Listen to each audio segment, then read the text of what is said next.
And as I said before, sadly, I'm not actually joining you for lunch because I have to go to State Department today at 12:30. I'm going to peace out right at 12:30.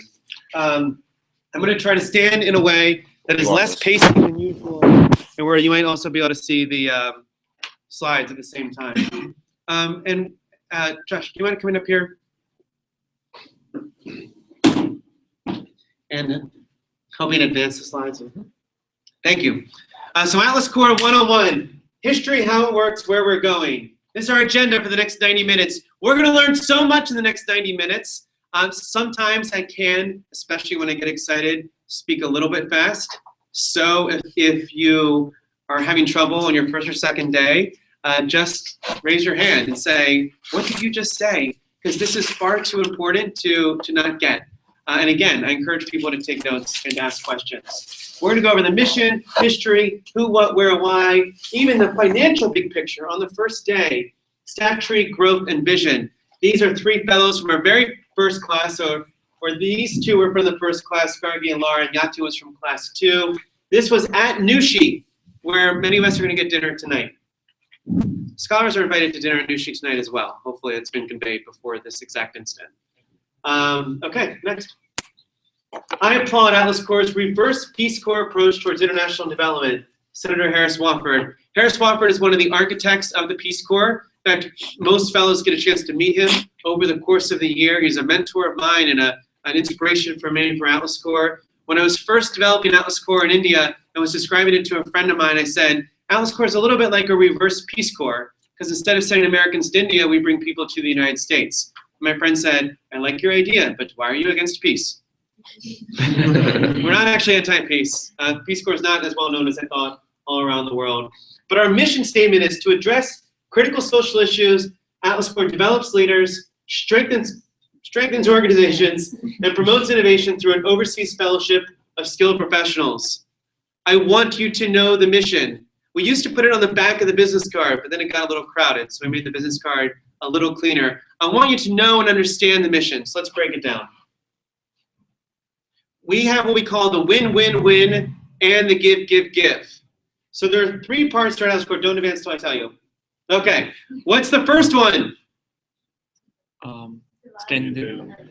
Develop leaders. Yes. So you saw that. That's good. Okay, don't advance yet.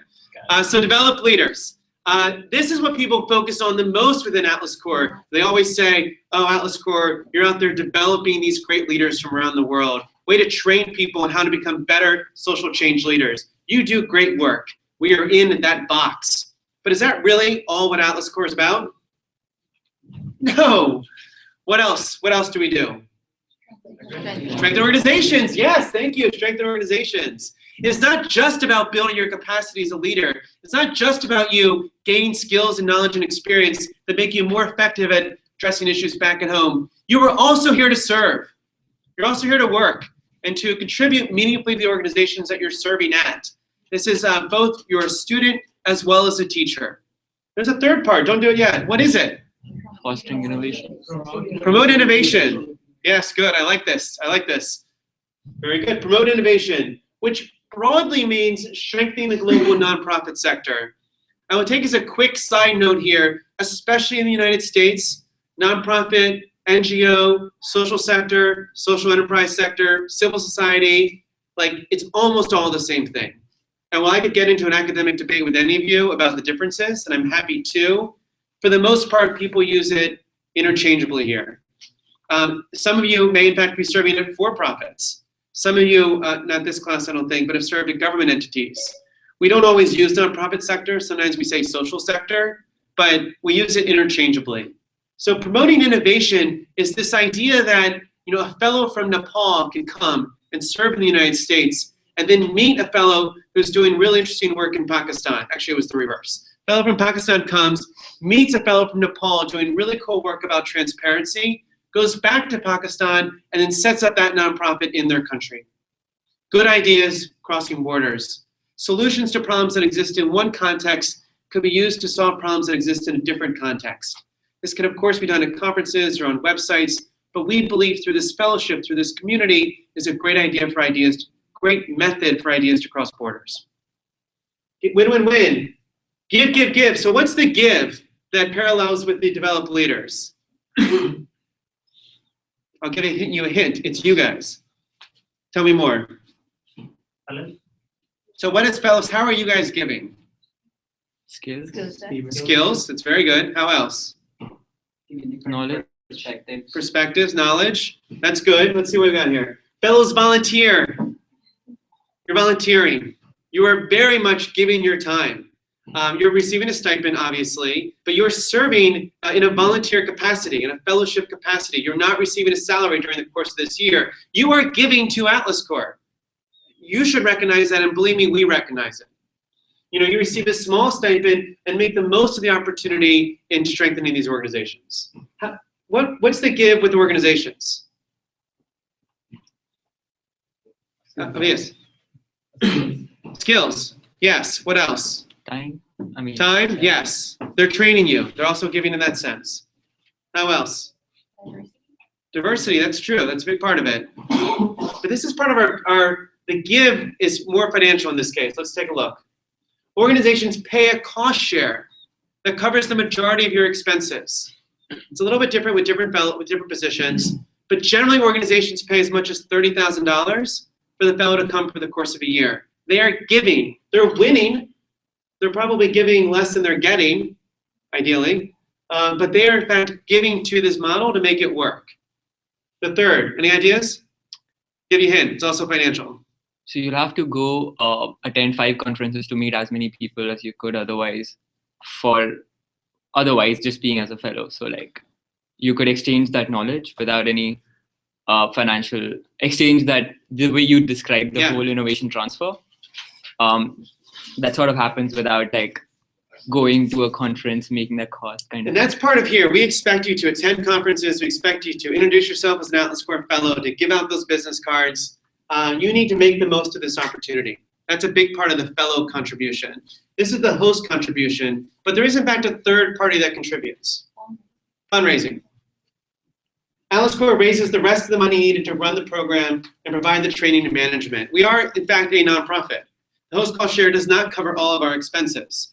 We receive money from the US government. We receive money from foundations. We receive money from corporations. We receive money from foreign foundations. We receive money from individuals. We raise money wherever we can find it to a certain extent. And that helps us strengthen the program. We don't rely on donations, but to a certain extent we rely on all 3 of these things, just as we hope that all 3 of these goals are achieved. Questions on this? Good. History. We are about 8 or 9 years old. I lived in India from 2004 to 2006, working with the US government and the embassy there. In 2006, I left State Department to start Atlas Corps. It took me a year and a half, 18 months, to get it off the ground. From March of 2006 until September of 2007 was when our first fellows arrived. They were all Colombians and Indians because that's the countries that I had lived in. But by the second year, we started sending Americans to volunteer in Bogota, Colombia. Do you guys know anyone from class 2? Abby! Yeah. It's a good thing she wasn't in the room. Don't make that mistake again. Abby, class 2, she served in, there she is in this picture here with class 6. She served in Bogota, Colombia for a year on a very, very similar fellowship. Mid-career nonprofit professionals serving overseas in Bogota for a year. Host organizations pay, fellows contribute by receiving a small stipend, we fundraise the rest. By the third year, we expanded it to fellows from other countries. And we started sending a fellow to a different city, to Baltimore was our second city. By year 5, we started bringing fellows twice a year, in spring and the fall. By 2011, we were sending fellows across the country, to San Francisco, to Minnesota, to Atlanta, down to Habitat and CARE, down in Atlanta and Georgia. By 2012, we started bringing fellows 3 times a year. This is when we just started going nonstop at Atlas Corps, every 4 months. Last year, 2013, we really strengthened our global leadership labs. We rebranded it. We really brought it to a different level. We launched a new partnership with State Department for Sudan and South Sudan, which was a big partnership for us because it was our largest US government grant and allowed us to dive deep into one country. Last year, in September, we were part of a new partnership with the White House, the Clinton Global Initiative, at CGI, President Obama made a big announcement that we were going to bring 100 fellows to the US as Emerging Global Leaders Initiative Atlas Core Fellows. All of you are part of that first EAGLE Atlas Core Fellow group, and that's what we're celebrating in State Department on the 22nd. And then this year, we've been working on this Vision 2015 plan to get to 100 fellows a year, and the goal is to franchise Atlas Core to other countries. So we may be sending fellows to India or Australia or neither. We'll see. We have to have big goals and we'll go for it. This is a little bit of our history. Still a young organization, but has obviously grown quite quickly. Question? Or just enthusiastic? Always be careful. You yawn or stretch in the US. You end up buying things in an auction? Okay, there you go. People always have questions. I could call on any one of you. You probably have a question. I didn't think about Atlas Core. I mean, you came back from India and then what happened? Awesome. So the long version of the story is in the Atlas Core handbook. The short version is not that I came back from India, but I had the idea in India. I truly believe that living overseas makes you more creative. I truly believe that if you open yourself up to seeing the world in a different way, it comes up with new solutions and new ideas. And that was definitely my experience when I was in Bosnia, and my experience in India and Colombia and Mexico and Pakistan and other places that I've lived. The short version is I met two guys in India developing what they called an Indian AmeriCorps program. Does anyone know what AmeriCorps is? No, but there we go. How about our Americans in the room? Samita.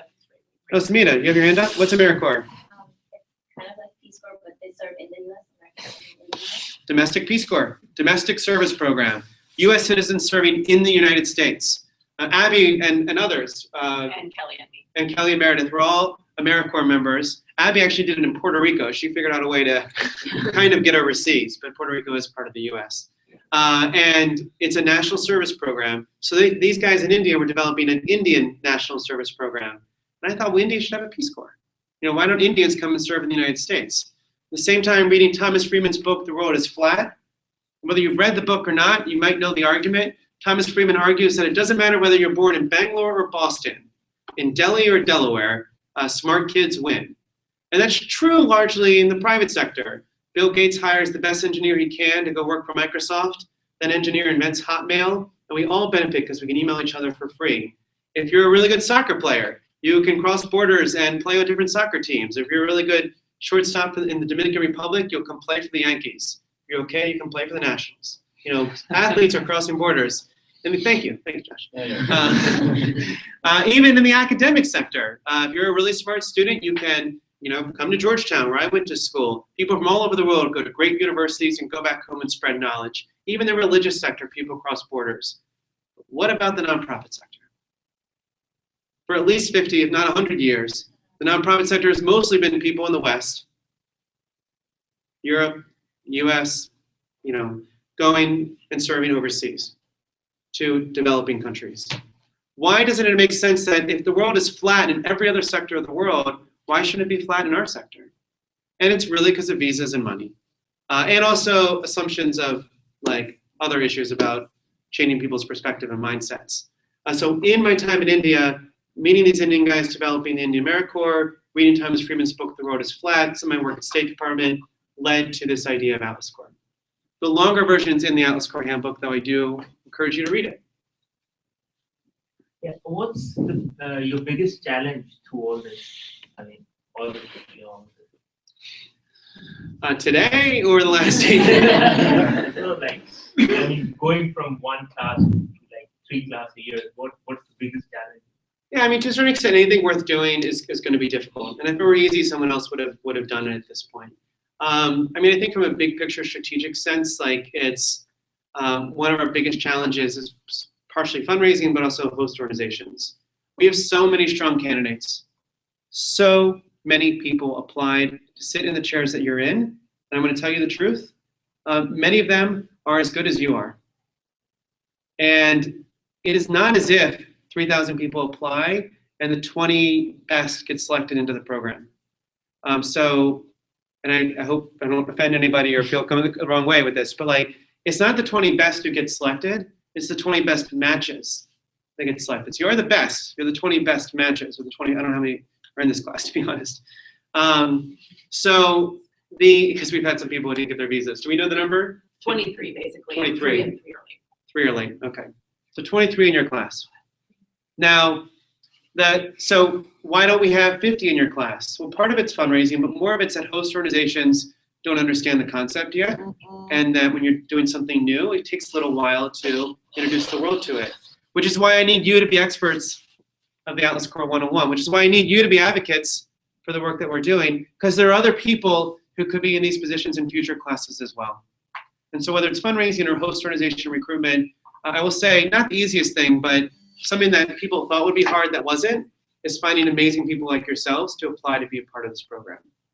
We do have some challenges, and some countries are harder than others when it comes to recruitment. Some social issues are more difficult than others. But for the most part, the biggest challenge we face is getting the host organizations and funders to believe in this work and see the long-term impact. And then on a daily level, there's a lot of challenges. But luckily, we have an amazing team here and a lot of people willing to chip in. Class 1. This is Sergio Zuluaga. We call him numero uno. We sometimes give nicknames to fellows because he was the very first fellow to get his visa. And these 6 fellows that I'll teach you are part of the first 6 fellows. We named the Atlas Core family trees after these fellows. So you'll see you're on a family tree. If you're on the numero uno tree, that's Sergio's tree. If you're on the Shadi tree, that's Vidika. She got married to an Indian during her year in her first year. We have the salsa tree because Emily is from Kali, which is one of the homes of salsa dancing. The yoga tree because Gargi taught yoga to people at Ashoka during her year there. These are our first 6 fellows. You were all connected to them on the family trees, and many of you are in fact connected to them on Facebook already. The classes got bigger though. Let's go next. This is class 4 and 5. We have Z here from Armenia, one of our alumni who went back to Armenia. You're Armenian descent, is that right? That's good. Z went back to Armenia, became the country director for World Vision Armenia, the first Armenian to serve in that role. There'd always been expats or Brits or Americans who had done that role. Z went back to become the executive director of World Vision Armenia, 250 employees. His office is like 10 times larger than mine, but he still is nice enough to come by and visit me when he comes through. Okay, next. Class 5 and 6, they're getting larger. We have in this group, our first fellow who served at Atlas Core was Benga from Nigeria. We have some Egyptians who were involved in the revolution in Tahrir Square. They brought down the government, and then they came and served in Atlas Core. It's very happy they didn't bring down our government. They're actually quite friendly people. Okay, next. This is all, by the way, the Longfellow statue, which we will go to tonight. You will take this picture. Every class is taking a picture of Longfellow statue. They go there next. Well, we're going to do tonight too. We're going to New Sheet, but Oh. they do the class photo there, I think. Or I I don't know. Whatever. You'll see the statue tonight. You can take a picture from a distance. This is our 6 and 7. The groups are getting larger. Next, 13, 14, 15. This is May of last year. I don't know if I have another one in there. Let's see. Next. Okay, that's it. Key numbers. People always want to size things up by numbers. Let's go over some of these things. 17 classes in 8 or 9 years, depending on how you count. Over 300 leaders from 70 countries, $3 million annual budget. I want to break some of this down though. First, obviously, 17 fellows who've not been around 17 years. It's amazing how many people get confused by that. It's probably to our benefit. People think we're older than we are, but it's really 8 years of fellows, 9 years of an organization. 300 leaders, it's not really 300 fellows, to clarify. It's over 200 Atlas Core fellows. We have 43 English teaching fellows who are not just Americans, but people from all over the world who teach English in Columbia. Very similar fellowship. Different than what Abby was on. She was on a more classic fellowship. This is more teaching English as opposed to serving in a nonprofit. We have 46 fellows who are part of our Acumen and Global Health Corps partnership. So they don't put Atlas Core in their title, but we sponsor their visas. So almost all Acumen Fund fellows, especially those who are non-American citizens, come through Atlas Core. Global Health Corps is a bigger program, but part of their program brings people from overseas to the US. We sponsor their visas. We are one of the best, I mean, we're one of the only, and certainly by nature, then one of the best, in bringing and sponsoring visas for nonprofit leaders from overseas to the US. So Jacqueline Novogratz, the founder of Acumen, It's a pretty big deal. They're a pretty big organization, but we do their visas. Barbara Bush, the head of Global Health Corps, daughter of the former president, we do their visas as well. We count them in our overall numbers of developing leaders, but it's really over 200 Atlas Corps fellows. There's one number missing from this. What's that number? There's actually two numbers. Think Tank Fellows. Think Tank Fellows we consider classic Atlas Corps fellows because it's close enough. So we have 4 now scholars. We're excited about that. And we probably have over 100 community leaders. The community leaders are folks who are finalists for the program, who we then enroll in a LinkedIn group and are increasingly providing more distance learning to. It's often someone who's a finalist for class 15 who becomes a fellow in class 17. Is anybody here a community leader at one point? Yeah, that's actually kind of incredible. Okay, that speaks to success of the program. We have about a 2.5% acceptance rate. Now this is also a little complicated. I don't want to go in crazy detail on the first day, but this is kind of the day to do it. We typically say we have about 3,000 people who have applied and about 75 who get in. That's basically numbers for 2014. We have about 1,000 people apply each cycle, 3 cycles a year. This number is a little bit confusing though because we actually have about 1,000 a month who start the application, but only about 300 a month who finish it. That's because, as most of you know, the application is very long. So we're redoing the application to try to increase our finished numbers. And with this new application system, we'll have a better, more accurate percentage. But it's about 2% of people who apply get in. Average age of the fellows is 29 years old. Your class might be older. Some classes are 28, some are 29. Yours might be 29 and a half. It ranges though from 23 to 35 pretty consistently. We do have a max at 35. 92% complete the year. What else do you get from that stat? For the math majors in the room. 8% don't. 8% don't. It's like you all know the number, but you're afraid to say it. You say it out loud, it doesn't mean you're part of the 8%. Why don't you think people complete the year? A mismatch in terms of skill set. Mismatch in terms of skill set, particularly with the host organization.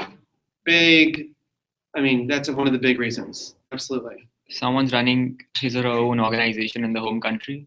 Like Opportunities back at home that, for whatever reason, seem more pressing. Yeah, that happens sometimes. Head problem? What problem? Head problem? Head problem? Head. Hell, okay, like both. How'd you know? Yes, health problems. People do sadly have to go home because of health issues. They have some emergency back home. Yeah, exactly. We've had people in the Philippines, in fact. We had one fellow who left early because of the typhoon in the Philippines a few years back. Cultural issues. Cultural issues. Bam. How do those issues manifest themselves?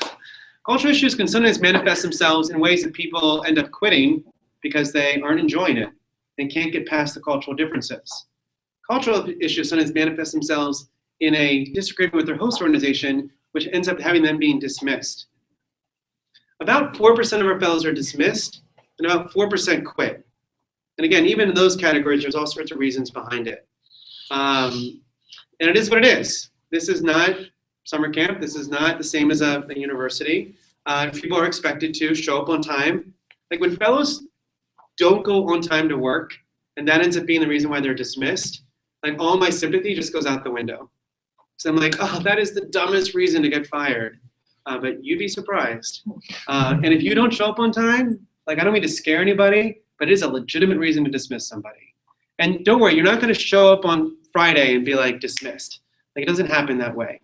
There's a performance plan, you're given the reasons, it's written down, you have to discuss it and understand it. You have a couple weeks to improve, you get a second warning. And at that point, if you're still showing up late, you want to go home, in my opinion.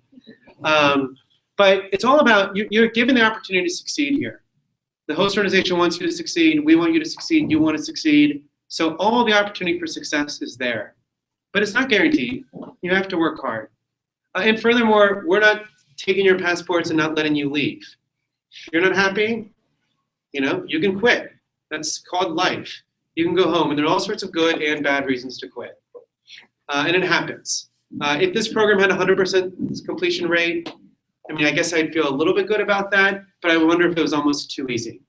The point is, it's supposed to be a difficult year. We're supposed to be challenging you You are supposed to be growing. It's like when you go out to work out, you're in the gym or you're going for a run or you're playing soccer and you end the workout having not broken a sweat, you probably didn't actually work that hard. This is intended to be a difficult year. It's going to be a difficult year for all sorts of reasons, but you will grow because of that difficulty. You will become more powerful, more talented, more capable of addressing social issues back in your communities because you challenge yourselves in this year. So that letter you wrote to yourself, you get it when you finish the year. Get that letter back and support each other to make sure you get through that time. And we'll go over in orientation a lot of like ways to do that. But I want to be transparent. 8% of people don't finish. You do not need to be one of those people, but chances are one person in this group will quit and one person will be dismissed. 35% extend. It's much more likely that you extend, like 4 or 5 times more likely, 7 times more likely. So a lot of fellows, whether it's a 6-month fellowship, will get to stay for 12 months. A 12-month fellowship, some will stay for 18 months. At the 18-month mark, you pretty much have to go home at that point. We're experimenting with a 2-year extension. State Department's kind of letting us look into that, but definitely we're not going to go past 2 years. That's more aligned with the Peace Corps model of 2 years. Most fellows, when they extend, will extend up to 18 months and then head back home. And 99% go back to their country or region of the world after the fellowship. What does that mean? 1%. Thank you. Yes, you got on. So look, just to put it out there on the first day, as you well know from your interviews and the process, we're not really a big fan of fellows staying.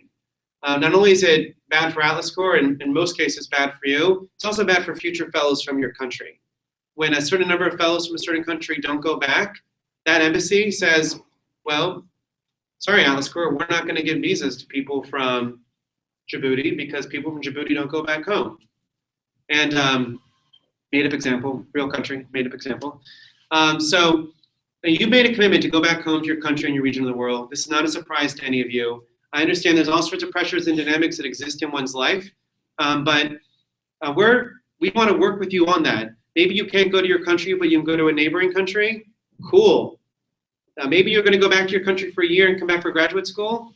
Cool. Like, we don't own you for the rest of your life, but we do expect people to follow through on their commitment, especially when that commitment was extremely transparent from day one. If you don't go back, you're not part of the alumni network. It's just, you fulfill your commitments to us, we fulfill your commitments to you. The vast majority of people do go back. You'll meet lots of alumni. You'll meet some alumni tonight. A lot of them went back to Iraq for a year, and then, or in this case, you went back for like 8 or 9 months, and then come back for graduate school. If you come back before a year, you write a letter to the board of directors and say, look, I'm coming back before a year because it's this great scholarship, but I still want to be a part of the alumni network. Board almost always approves that. So you'll meet alumni. We want alumni to keep coming to events. We want people going back and forth. We just want to make sure you get back on the plane and check back in and come on a new visa and you come, okay? It's better for everybody. Questions on the numbers? Okay, we'll discuss some of these other things later. I had one question actually. Yeah. For the 2.5%, Yeah. did you say it was calculated on the 1,000 that apply or the 300 that complete? No, it's on the 1,000 who apply. So about 3,000 people apply, about 75 people get in. That's about 2.5%. You can check my math on that, but it's about that. Yeah. But again, it's an amorphous number because we could say of all the people who start the application, the acceptance rate is 0.7%, but that wouldn't be accurate. I mean, that would be misleading. That's right. Sorry. Serious question about the links of the fellowship. Because one of the criteria to select your fellowship is 2 years experience. Yeah. I'm giving them links to stay up to 18 months. So it's like less than what you are, less than your criteria for selecting the fellowship. So the criteria to apply is 2 years of experience. There's a lot of ways we count that too. We have some people who are recently graduated from college, but they've done work during their college years. But so I guess I don't fully understand your question. So it's like, especially the UN and INGO, when you apply to get a job or everything, Yeah. they likely to see you have more experience, like over 2 years or something like that. To get the UN job. Especially my country. Yeah. For instance, I'm giving an example from my country. they are asking for more than 2 years experience. Yeah, we considered when we started Atlas Core to say that this is a program that people should have 5 years of experience, because we really do feel the sweet spot for Atlas Core is that 29-year-old leader, someone who's has enough experience that they've demonstrated success, but is still, to be frank, young enough in their career that they're open to volunteering for a year and open to doing all sorts of different types of jobs. For the 35-year-olds in the room and for the hyperachievers in the room, which is all of you, you will have a period in the course of the year where you think to yourself, I am much more talented than what my organization's asking me to do. That's a common frustration. So that's why one of the reasons why we maxed out the age was because you get these amazing 45-year-old leaders to apply, and the placements that we have are not appropriate for them. They're more younger, they're more junior positions. The idea behind that, though, is that you're not just learning in your host organization. You're learning in training, you're learning from each other, you're learning from distance learning, you're learning from the experience of being abroad in the United States. So, but rather than just say you have to be 29 years old to apply, we basically said anybody who's 22 to 35 can apply, but know that this is experience that is basically, the sweet spot is here. So, and we have had amazing younger fellows and amazing older fellows. So we decided to keep it moderately open. The absolute minimum requirement, though, is a college degree. Everyone has a college degree, and actually 2/3 have master's degrees. So we're not exactly in line with the UN or some other programs, but that's how we decided to fit it in. And some host organizations would rather have someone right out of college, and some host organizations want someone who has 10 years of experience. So it creates a little bit of flexibility there. Okay, next. We engage nonprofit professionals in 6 to 18-month direct service fellowships across the United States and Colombia. Some of you have 6 months, some of you have 9 months, some of you will have 18 months, and maybe some will have a 24-month fellowship. We are looking to expand to India and Australia, but right now it's just in the US and Colombia. We perform nonprofit trainings, what we call our Global Leadership Labs, which starts next week, and ongoing networking and service opportunities. As I said here before, 2 to 10 years of experience, 2/3 have master's degrees, English fluency, every major religion, 5 continents, even your class has people from all regions of the world, average age. These are some of our fellows here from Pakistan, India, and Uzbekistan. Okay, so one of the things we love is the Facebook sharing. I think there's a chance that 1 or 2 of you may not be on Facebook, and maybe even 3 or 4 of you are not connected to everybody yet. Let's fix that issue in the next day or 2, because we use Facebook as a method for communication and training and development. So let's get, even if you have to create a new profile because your old profile is full of embarrassing stuff, congratulations. There's also privacy settings you can do, but you really literally do need to be connected on Facebook, even if it means creating a profile.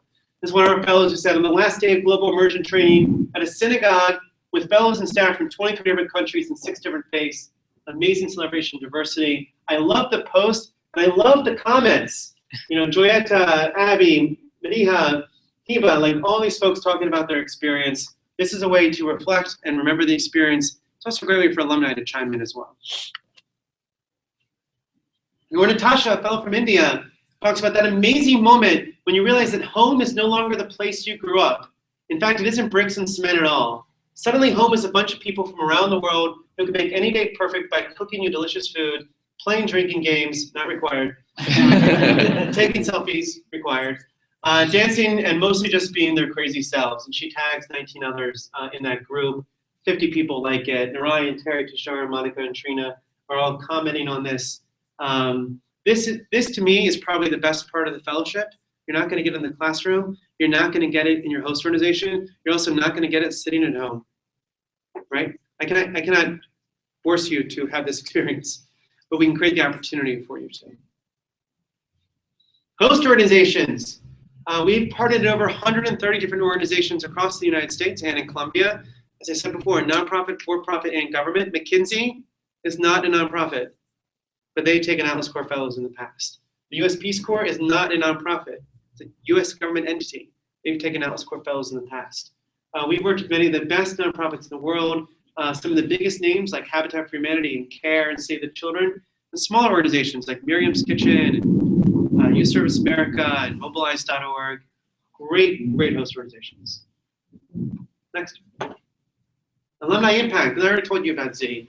Alumni return to their countries and have become CEOs of nonprofits, advisors to presidents, successful social entrepreneurs. Sergio Zuluaga is the fellow from Colombia, numero uno, went back to Colombia, worked in a nonprofit for a while, and then became the director of social innovation and entrepreneurship for the government of Colombia.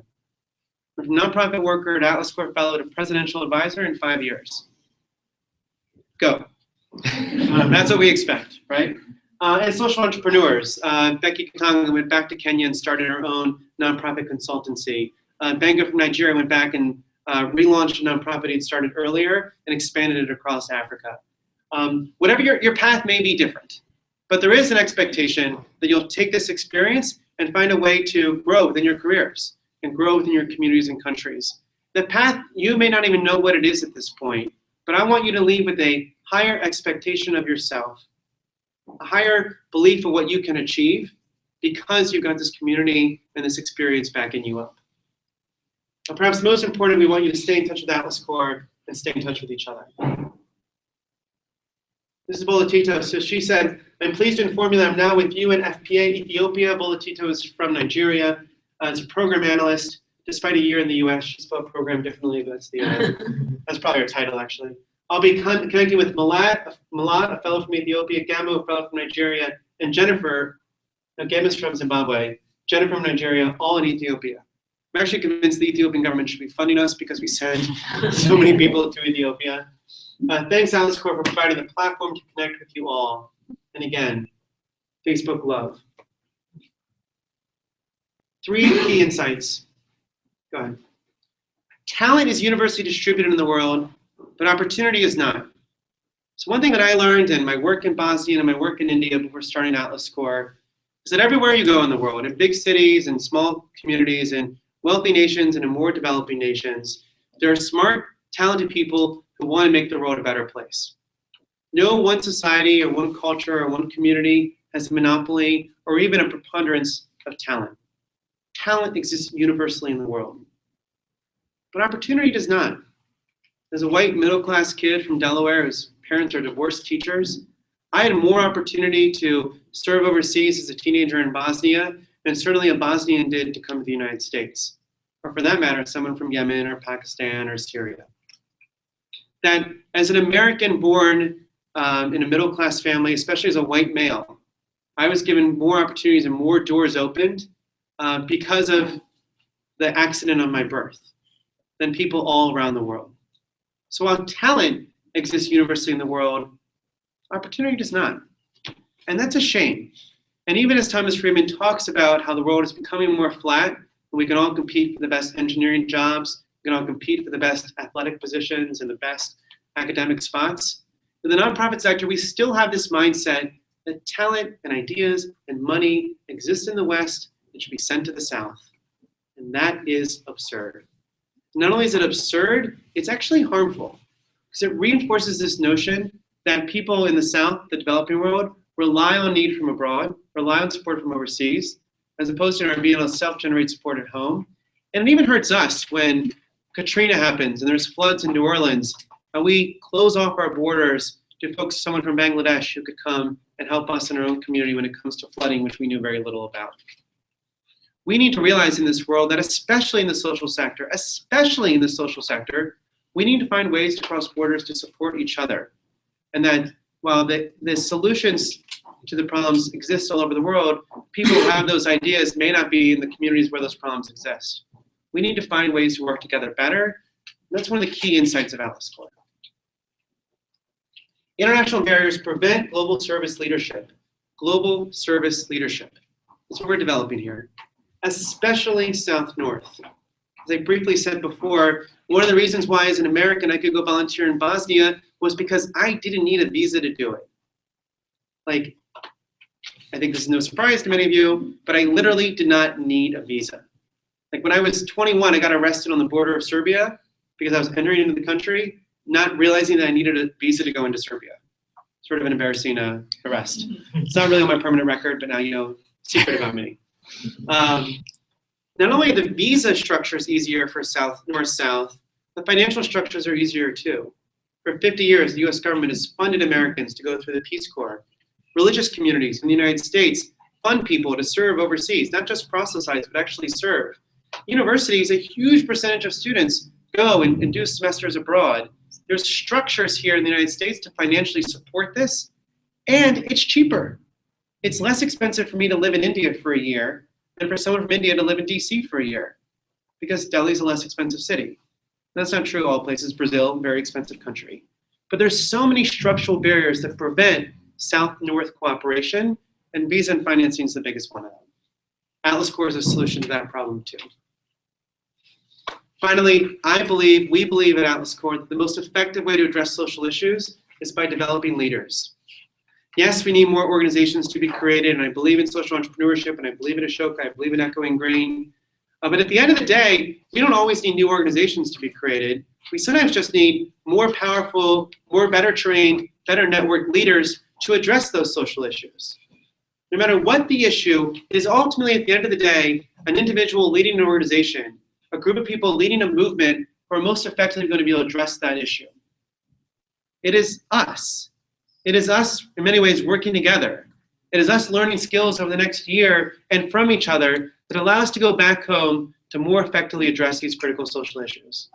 We know we've taken you away from your country for a year, but we're doing it knowing that you're going to go back more powerful, more enabled to address those challenges, and there are obviously so many challenges in the world that we need to address together. Organizational values. These are on the handbook. I think I'm actually probably running so much short of time. I want to leave time for questions. You have until 12:30. Great, good. I got a ton of slides though. These are values that were created in partnership with the fellows. In some ways, they evolve a little bit over time, type of thing the executive committee or fellows may raise.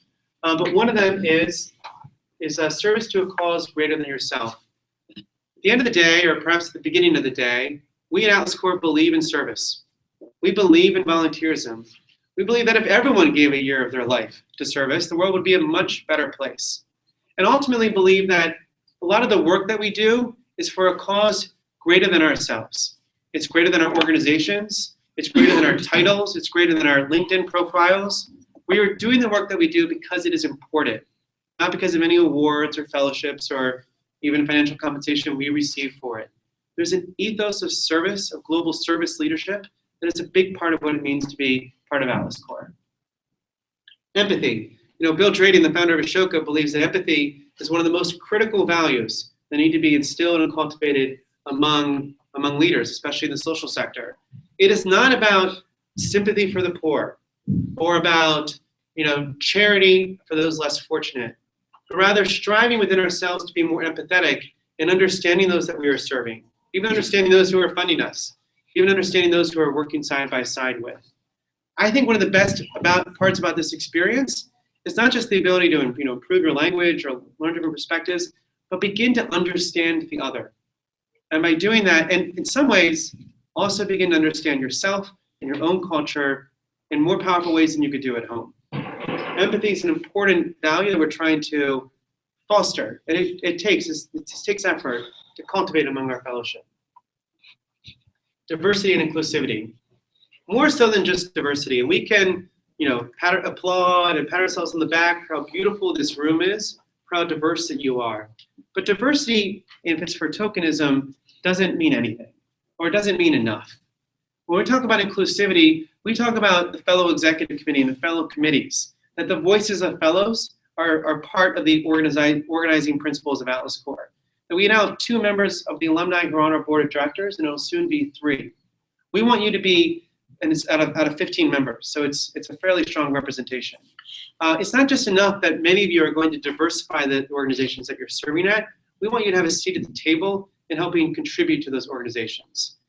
Sometimes we'll hear from fellows 3 months in, I have these ideas, but because I'm younger and female and X or Y, I don't feel like I can say these things. Because in my culture, in my country, in my community, that's not really appropriate.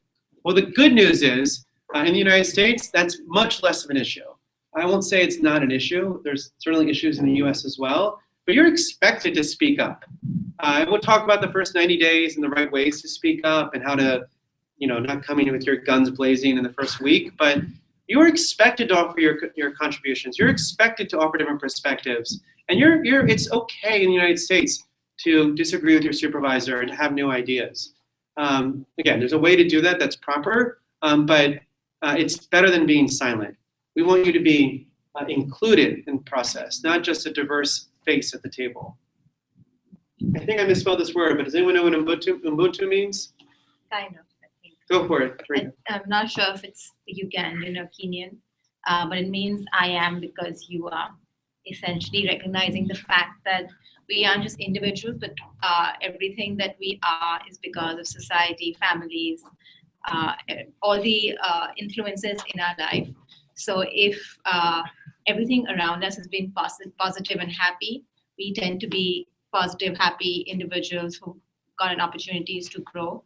If things have been negative, that reflects on us.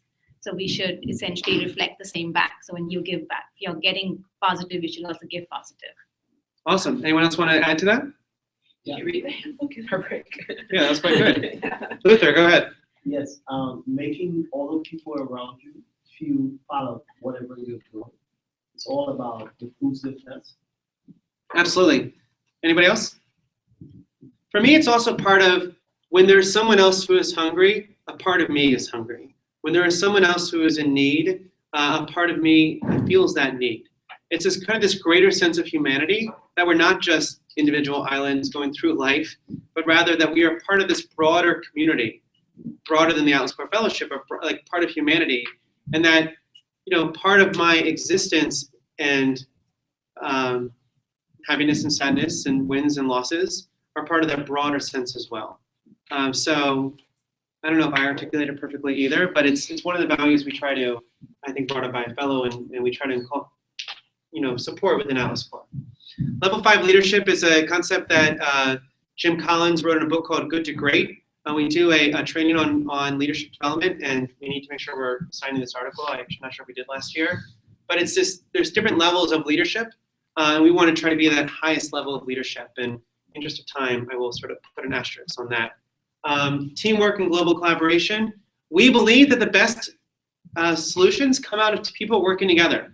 And it's not individuals who are out there on their own fighting the good fight, but rather together we can solve the world's biggest challenges. And in fact, there's no challenge too large for all of us working together to solve. And in fact, from a global perspective, even what are previously seen as domestic issues, be it homelessness or the rights of women, whatever it may be, that there's almost always better to approach it from a global perspective. And finally, excellence. We really want to make sure at Atlas Core that we're striving for excellence. You know, I spend the entire year, and not only that, the last 8 years, explaining to people that you're the best nonprofit leaders in the world. When you meet people at an Atlas Core event on Thursday, January 22nd in State Department,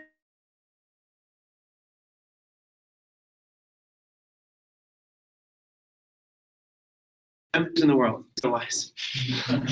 Their first impression of you is going to be, wow, these are the most interesting people in the room. You know, 2% acceptance rate, super competitive, all these amazing experiences. Wow, what a process all over the world. Well, let's strive for that excellence. Let's live up to that expectation for ourselves. Everything from the emails that we send to the way we introduce ourselves to the way that we present ourselves. You know, we don't need to let the perfect be the enemy of the good. You don't need to, you know, lose all your sleep because you haven't memorized everyone's 5 facts. But let's be excellent. And probably not for the first time in your lives. Many of you have been excellent many years of your lives. But let's together be excellent. Let's strive to support each other to be excellent. Let's do excellent work at our host organizations. Even if you feel like the work is beneath you, let's do an excellent job of those Excel spreadsheets. Even if you feel like the training is not as challenging as you'd like, let's do an excellent job of those trainings. Let's find ways to make this the most incredible experience for you and for those around you and those that you're serving with. That can be a defining element of your fellowship, as for many fellows it has been, which is why many of you are here, because past fellows did incredible jobs at their host organizations, making them want more fellows in the past. Let's just be as excellent as I'm telling everybody that you are. Any questions on the values? Cool. By the way, this is a little, hopefully not too preachy, but a little bit of me talking. You will hear more from me today than you will probably the whole rest of the year. There's like 3 or 4 sessions that I'm speaking in today, but most part, this is my time to shine.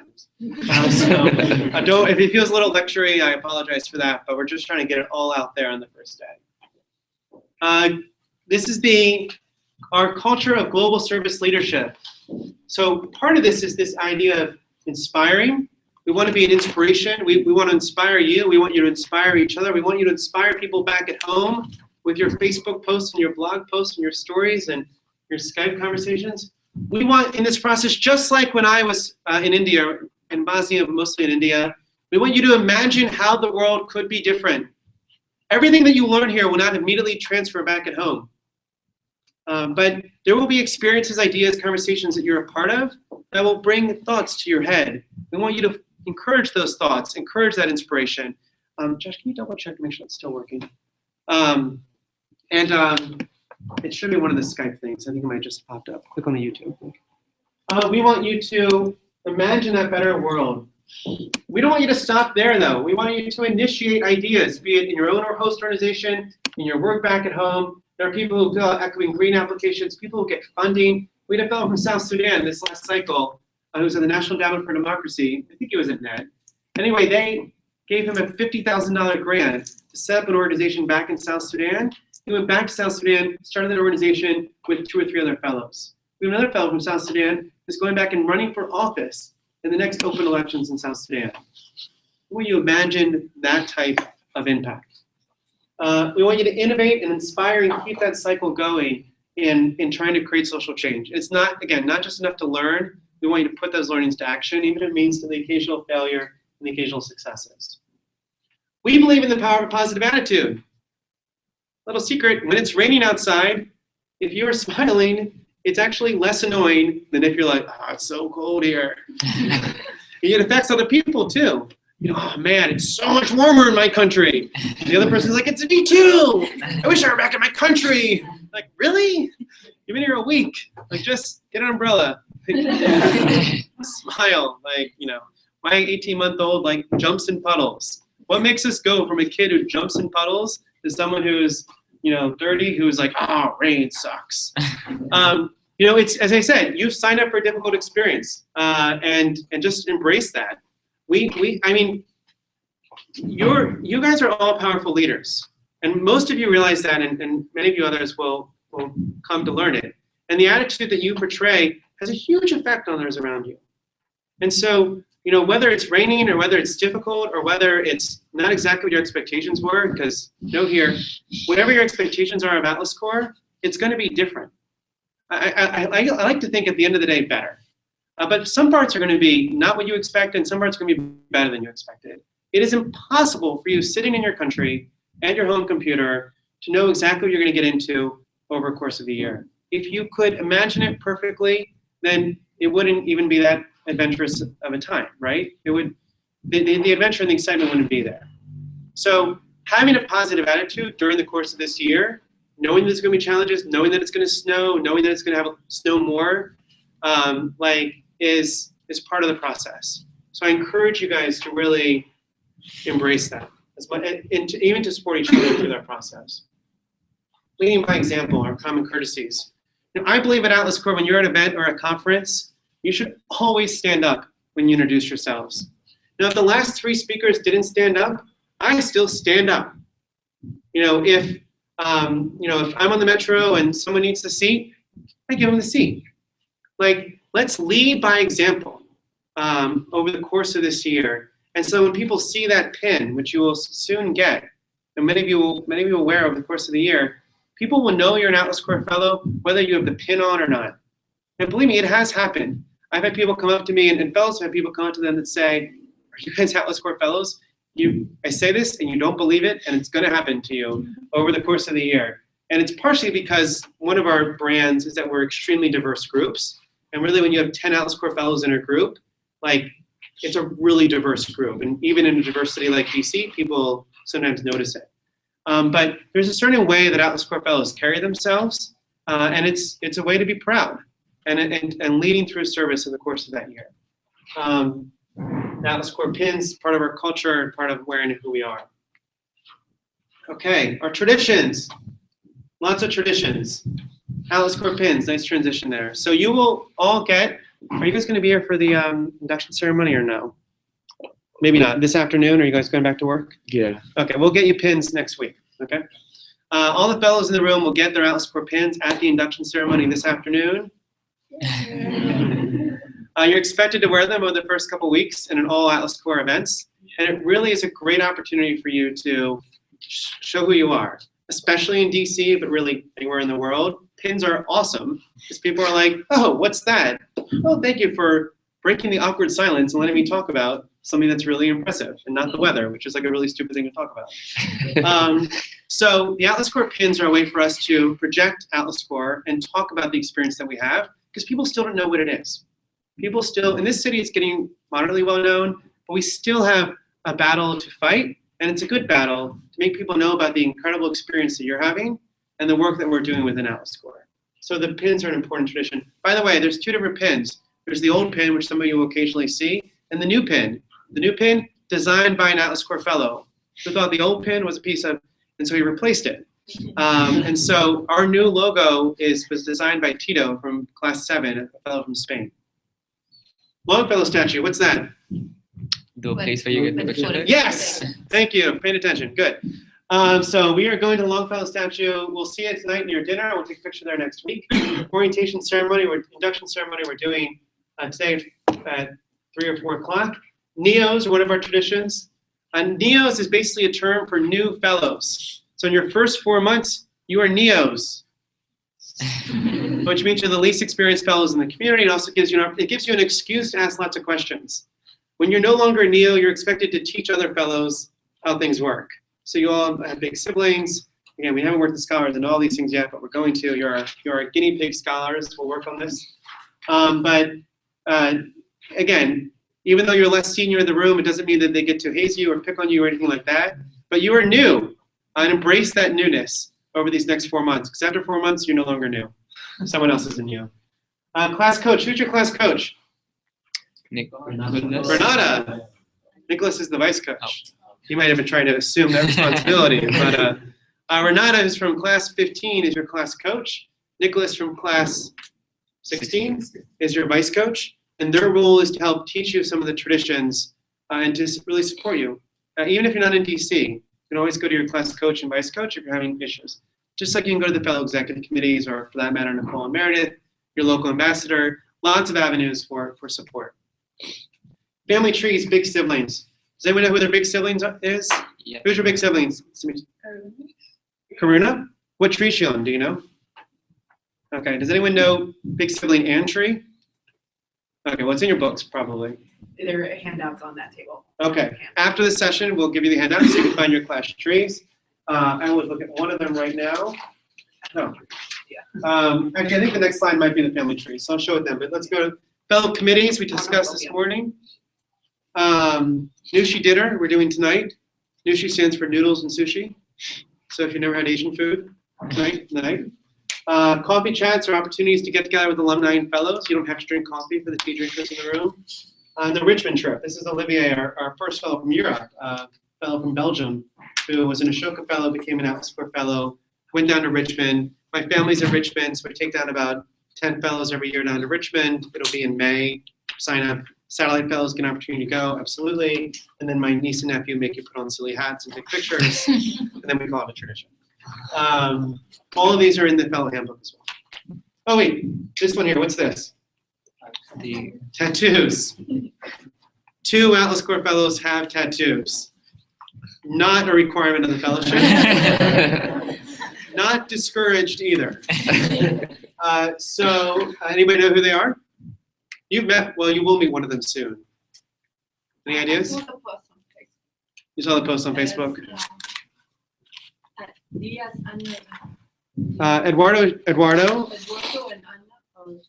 and Monica. Monica Aznar. Oh, yes, very good.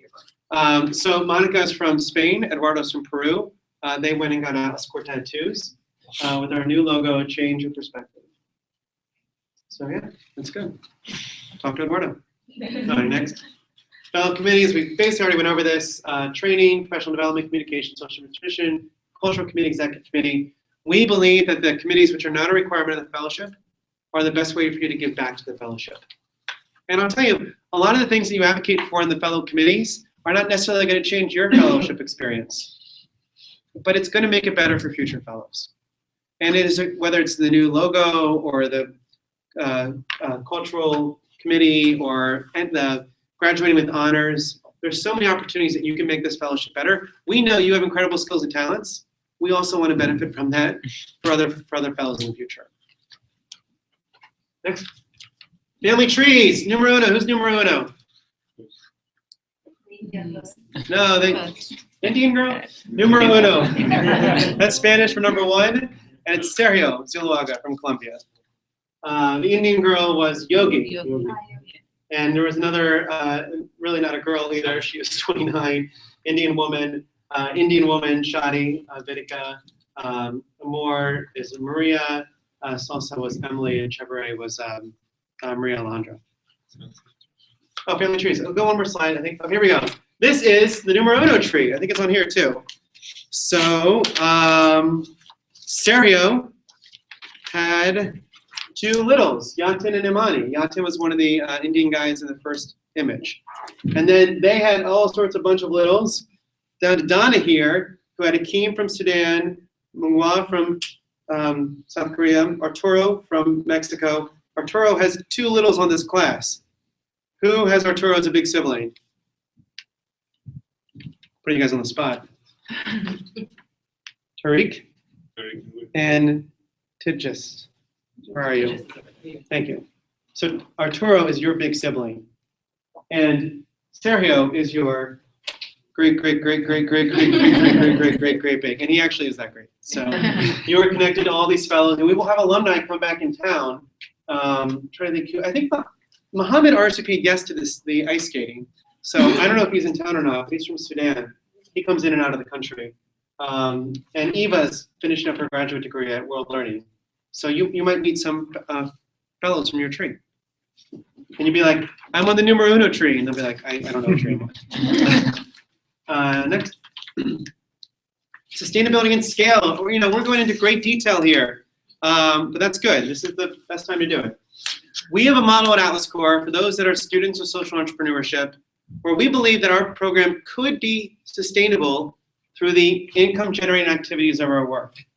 What we basically mean by that is that this line, which is the host organization cost share, could ultimately cover all of our expenses as we get to scale because of economies of scale.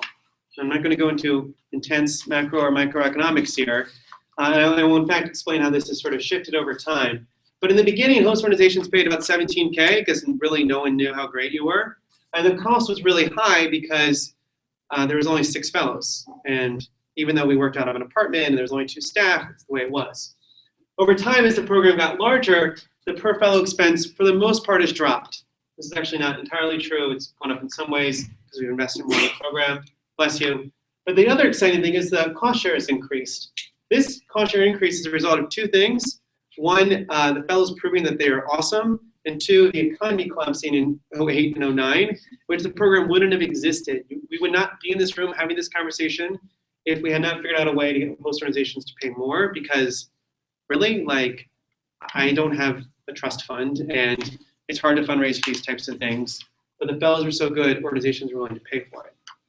And over time, we believe as we get closer to 100 fellows a year, it covers almost all of our expenses. That was the idea from the beginning. I think the next slide actually is an updated version of this. Okay, and then I'll take questions on this. So what's actually happened over time, this is the same graph, by the way, it's just a little bit more updated, where this is largely considered the cost of the fellows, and this red line is the host cost share. Now what's changed over, in this blue space is individual donors. It's not just as if we, get money from nowhere, right? Individuals are paying that difference. What we've learned is that our model has value to not just host organizations and fellows, but also to donors, including governments. And so what we've been able to do is get some money from both foreign governments and US governments to make up the difference. So foreign governments, Colombia, but it could also even be other groups, the Asan Narum Foundation is not a foreign government, but it's a large foundation in South Korea. Actually, one of the largest foundations in Asia. Will pay the difference because they want to develop leaders in Korea. Colombia wants to develop leaders in Colombia. The US government wants to invest in civil society in Pakistan, in Sudan, in South Sudan, and other countries around the world. And then the strategic partners income, as we've learned from groups like Acumen or Global Health Corps, that we have a really good value that we provide, which is providing visas for folks from overseas. And they will actually pay us for that, allowing us to advance our mission.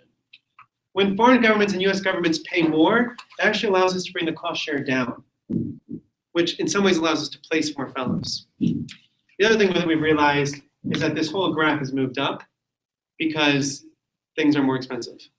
And we're investing more in the fellows, and we're investing more in the training. This is a much nicer training space than we've ever had before. Like, even 4 months ago, we were all jammed into a room that did not fit everybody. We've done sessions with like against fire codes. We're now moving away from that, which is a good thing, but it does increase our cost. These two graphs are a little complicated and a little throw at you on your first day. Are there any questions on the overall big picture financial model? And by the way, this is of course for one fellow, not for the, I mean, it translates to the entire organization, but it's broken down by fellow. Questions? Okay. Yeah, go for it, Josh. Orange share is? Oh, someone always asks that. So the orange share is a little bit complicated, and the staff doesn't like it. But right now we rent. So the idea is that in the long term we actually might buy a house or two, and then not that the house rental would be income per se, but when we own a house, that would allow us to build up equity within the organization, and then we would then in turn rent that to fellows. The best parallel would be on a US university or some international universities where people live on campus. It would sort of represent income because fellows will be paying rent. It also represents an expense, but you would have to reflect it on the income line. I actually think if we owned a bunch of houses, it could represent even a couple percentage of the expenses because housing is like 15% of our budget. So it's that's what the orange is. But we're actually not there. Even this goes to 2017. We have not yet started doing that, although we might this year. Okay, one more question, Julia. I think you mentioned earlier, why there's a decrease in host? So there's a reason why there's a decrease in host organization cost share is twofold. Although the biggest reason is that if a foundation or a funder says, we want 5 Korean fellows, 4 or 5 Korean fellows, they will put up a certain amount of money that then allows us to charge less to the host organization. The cost is still the same, still 40 to 45K. But because the Asan Narum Foundation wants to guarantee that 4 or 5 Koreans get in, we'll do the cost share less for organizations that are interested in a fellow from Korea. Helps guarantee that we have 4 from a class. Same with US government funders as well. Next. Okay, the team. You've met almost everybody. The executive committee is Amy, Kelly, and I. Carol Mondragon is our Latin American country director. We're considering franchising in India and Australia, but that wouldn't be us hiring staff. It would be doing it through a different business model. But in Colombia, we have an office. We have a staff person. We send fellows there. You will hopefully get a chance to meet Carol at some point. Patricia's finance, who you met. Meredith is right over there. Manmeet, Evan, these two do our partnerships. They recruit host organizations. Meredith and Nicole support the fellows, largely. Vinod does our web design. He's actually based in India. Esther is our new communications manager, starting in 2 weeks. Jonas and soon to be Harriet are our new training managers. And we're supported by young trustees, selection board, fellow committees, board of directors, and really a ton of interns and volunteers. Okay. 2011, we did 50 fellows from 30 countries. This year, we're going to come pretty close to 100. By 2021, through franchising, we could have 500 fellows a year. So learn the 5 facts now, because it's going to be harder as the group gets larger. But we really, the potential for Atlas Corp, of course, is huge. There are hundreds of thousands of nonprofit leaders around the world. There are millions of nonprofit organizations. We're not even limited to the nonprofit sector. And we have the capacity through our certification with the State Department to sponsor this many visas or to other countries. So what we often think at Atlas Corp, like, how can we do what we're doing, but do it in a way that still allows us to scale? It's still, we can do a similar type of opportunity for people for 100 or 500 people? And that's a hard question to ask because it's easy to cut corners when you have 10 people in your program. It's harder to do that when you have 100 or 500.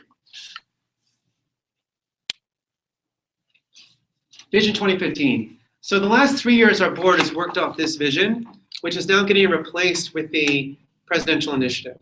It still worked in 2015, so I'll tell it to you. And this is in the fellow handbook as well. Deepen the service experience and strengthen the learning community among fellows, hosts, and alumni. By the way, Vision 2015 was almost like a strategic plan set up by the board, but fellows played a role in helping shape that plan. So the first goal is strengthen the experience. Positive ratings from fellows, host organizations renewing, alumni engaged at a high level. Second goal, grow the number of fellows and partners, also improving the quality of the experience. So we wanted to get to 100 fellows a year while still maintaining the selectivity and more strategic partnerships. And then the third major goal was deepen our funding, support, and governance. Raise $500,000 for corporations, foundations, increase government support, increase community engagement. We actually have come close to a lot of these goals over the past 3 years, which is good. We'll wrap it up at the end of the year, though. Next, franchising. So briefly, we don't think the way we're going to expand Atlas Core is by setting up Atlas Core offices around the world. Our Columbia office works pretty well, but it's not the most efficient way to do it. And it's also sort of antithetical to the model of Atlas Core, which is that we believe people around the world have great organizations and ideas. So right now, although only Australia and South Africa are green, it's more accurate that India and South Africa are the next two countries that we're looking at. And there are organizations based in these countries that might take on the Atlas Core model. So anybody from India or I suppose other countries have heard of the organization called I Volunteer. Okay, good. Rahul, exactly. Yeah. Great organization. And they do a domestic, these are the guys, Rahul and Rahul, developed a domestic service corps in India. Original inspiration for Atlas Core are going to come back and now host Atlas Core Fellows in India. The way it would work is that people apply on one application page, check off, I'm interested in going to the US or India or Australia, and then we vet those applicants and then send them to Rahul in India, and he places them.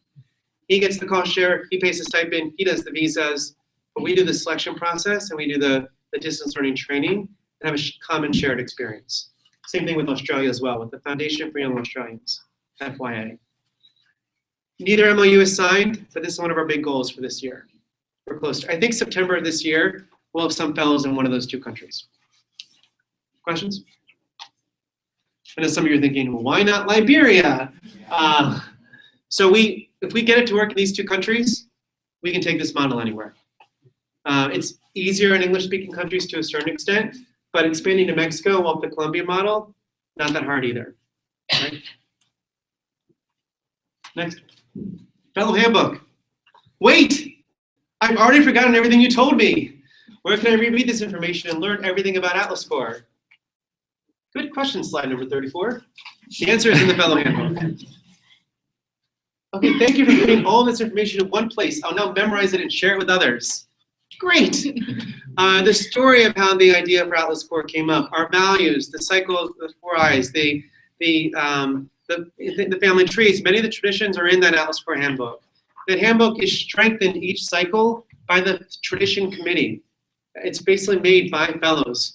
And we want this to be our guidebook. We want this to be, if we're gonna have a community with common shared experiences and values, like any culture community, we need to write it down. We need to read the stories, we need to write the new stories, we need to improve it over time. This is not written in stone, and it's something that evolves every 4 months. I encourage you to be a part of that process, not just as an active fellow, but literally as an author of making the guidebook better. So take your pen to it when you write it. You might even find typos and help us make it better. Our vision is a world where good ideas and talented people cross borders to work together on critical social issues. The best nonprofit leaders from around the world forming a global fellowship, like Jennifer from Nigeria and Masoor from Pakistan. You know, Jennifer is described herself as an evangelical Christian. Masoor is a devout Muslim. But both are incredibly talented women, professionals, who both play the guitar and have done incredible work back in their countries. And this is the two of them meeting on their first day at the Longfellow statue. Next. This is an opportunity for you to grow as a leader. Learning from others and teaching from your perspectives. Like Yatin Sethi here, who had an opportunity to be a TED Fellow to talk about his experience learning how to change the world. He served at Ashoka. Now I think actually works for Ashoka. I'm not sure where. I guess Trina's not here. He might even be working for Ashoka in Europe. I'm not sure. But we want to give you this platform to grow as an individual. You'll meet other incredible social change leaders, famous ones like Muhammad Yunus here in the middle, the Nobel Peace Prize winner, founder of the Grameen Foundation, and other leaders like other fellows who may one day be just as famous. Use this opportunity to grow and assume a larger vision of yourself. You know, Alice Corps has a neat connection to the Nobel Prize from this last cycle. 2 people won the Nobel Peace Prize this cycle. Anyone know who they are? Malala. Well, yes, Malala. Everyone mentions Malala first. And the one in India. And then what? You're from India. Are you He's serious? actually not that far from my house as well, but I'm just. Someone help him out. Lost in the name too. Wow. Okay, so all the things you're going to learn today. Kailash Satyarthi is the other guy from India. Okay, so Malala Fund is taking out this fellow the next cycle. And in fact, they almost took a fellow this cycle. We're super excited to be partnering with the Malala Fund. They will very likely have a Pakistani fellow starting in class 18. So we're excited about that connection. We have a stronger connection to Kailash Satyarthi. So as I may have said before, or actually I don't think I did with your group, we received candidates from all over the world. State Department and Ashoka are among our best nominators. Ashoka has nominated so many fellows for us. We had 1 person who was an Ashoka fellow, 4 who worked for Ashoka overseas. And 2 of them are children of Ashoka fellows. So Ashoka likes us so much they're telling their kids to do it.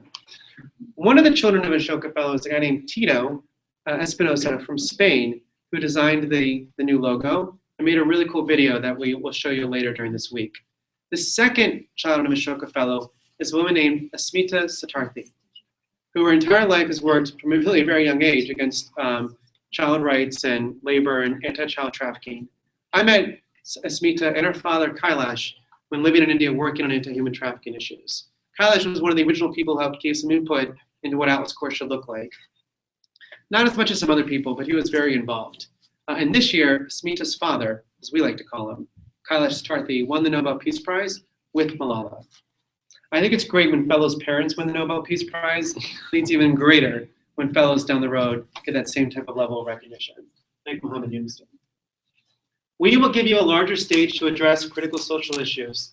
This is Shamila at the Women Deliver conference, I think in Malaysia. What was really neat about this conference was there were 3 fellows who attended the conference. Esther, who was an alum from Nigeria, Shamila, who was a current fellow, and Orain, a fellow from Jamaica, who had just been accepted into the fellowship. And although they didn't all have their pins on, they found each other through Facebook and connected at that conference in Malaysia. I promise you, there will be examples of like this in the future. When you're speaking at some conference here in the US or abroad, there will be other fellows in the room, and a great opportunity to have coffee and discuss whatever it may be that you guys end up discussing. But knowing that you're part of this large network, supporting you, we're helping you give that larger stage. Okay, I need to go really soon. Okay, next. A platform to discuss different points of view. These are 2 of our fellows from Egypt who were involved in the revolution. This is a horrible picture, by the way, but in Tahrir Square, who then went on C-SPAN, which is a large cable network here in the US, talking about their experiences. We had 2 fellows in the Ukraine also go on C-SPAN after Ukraine was invaded by Russia. We will give you this platform, an opportunity through our blogging, through our Facebook partnership, to get your voice out there on a microphone to your voice. An Atlas Corps Fellow this year will be what you make it. Seek opportunities to serve, to meet new people, to learn new things. The most successful fellows don't wait for others to define their year, but seize every day of the fellowship. Next.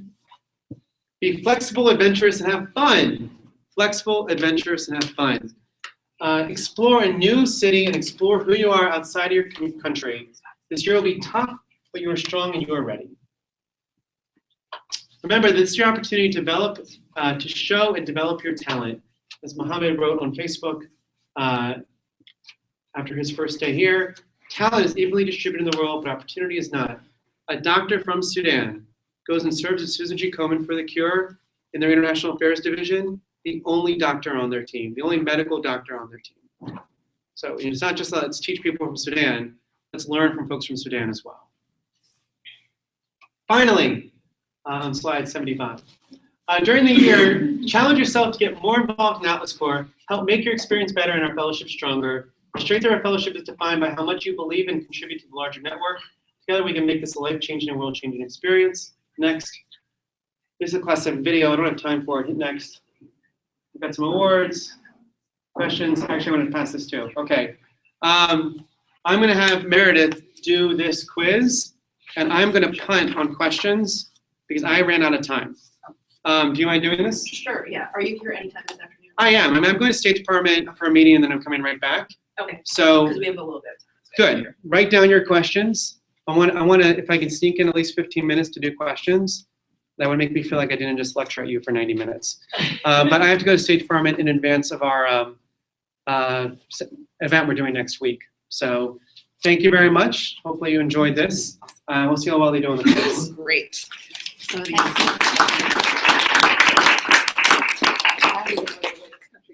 Okay, well, you can go. Okay, sure. You have to. So, first question, how many countries do we have fellows from? Abbas? Did I say your name right? Okay. Yes, Abbas. 80. 80? Ooh, I think it's more than that. Or no, it's not, or less. I don't know. 80? Here, 70, 80. Okay. Almost 70, so we don't even but it's close to 70. It may depend on actually, we had a few fellows who we're still not fully sure if and when they're coming, so that could have been his doubt, but it's close to 70. And then what is the annual budget of Atlas Corps? Anyone remember? 3 million. 3 million. 3 million in 2015. Great. Who are the family trees named after? First class. The first class of fellows. And can anyone name the family trees? Numero, no? Shadi tree. Shadi, Yogi. Salsa, Yogi. Yogi. There's one for someone who, okay. There's one that's the Spanish word for cool, chevre, and then Spanish word for love, amor. And then what fellow class is Abian? Second one. Woo! Okay, what is the best way to get involved in the leadership of Atlas Corps? Yes, committees. What is the approximate total cost to Atlas Corps to bring a fellow to the US for 1 year? 40K. Oh, actually 45K. It's increasing. How much do host organizations in the US pay, the cost share? 30,000. But the amount can vary. Usually say like around 20 to 30,000 depending on funding. But yeah, it's usually 30,000. And that's it. Great job on that quiz, guys. Woo! All right. Before we break for lunch, I think Nicole has an announcement. Yeah, so about bank accounts, for all of my friends who went to the wrong Bank of America yesterday, I need this form from you today. If I don't get this form, that means your stipend won't be dispersed for you. So this is very, very important that you give it to me. For also the fellows who went to the wrong bank, I have your stipend checks. So we're gonna need these so we can deposit them in your bank account. Again, this is a half-month stipend for January. So if you want your money, you should definitely see me. And then this afternoon, we are going to be going, there's a Bank of America ATM around the corner so I can show you how to deposit checks.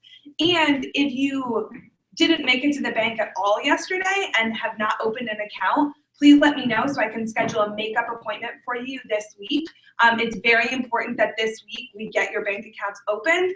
Otherwise, we'll just keep your stipend money for us. Okay, so. And just, so this form says at the top of it, non-federal direct deposit enrollment request form. So this is for your direct deposit so that you get the money automatically in your bank account and you don't have to like wait on a check or cash or whatever, it just gets automatically deposited. Okay, awesome. And also, when you were greeted at the airport by your local ambassador or your fellow, you had to sign a form saying that you received per diem money.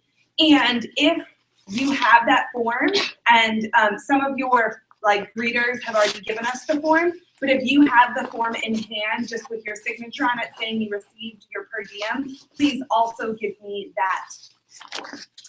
Awesome. And about lunch that we have outside, I just want us, we have ordered based on your preferences that you had on the personal information questionnaire. So if you are a vegetarian, we have food for you. But if you like special vegetarian food, but if you are a meat eater who prefers to eat vegetarian, please give preference to the actual vegetarians. And if there is leftover vegetarian, please feel free. But if you're like, eat meat, but you just like, you know, veggie sandwiches, please wait till the end because we ordered specific numbers. And if you only eat halal meat, like if you're Muslim, the meat here is not halal. So FYI. Okay. Great.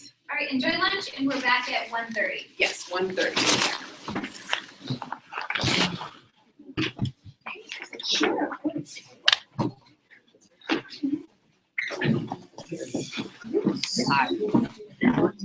Yeah. Oh, okay.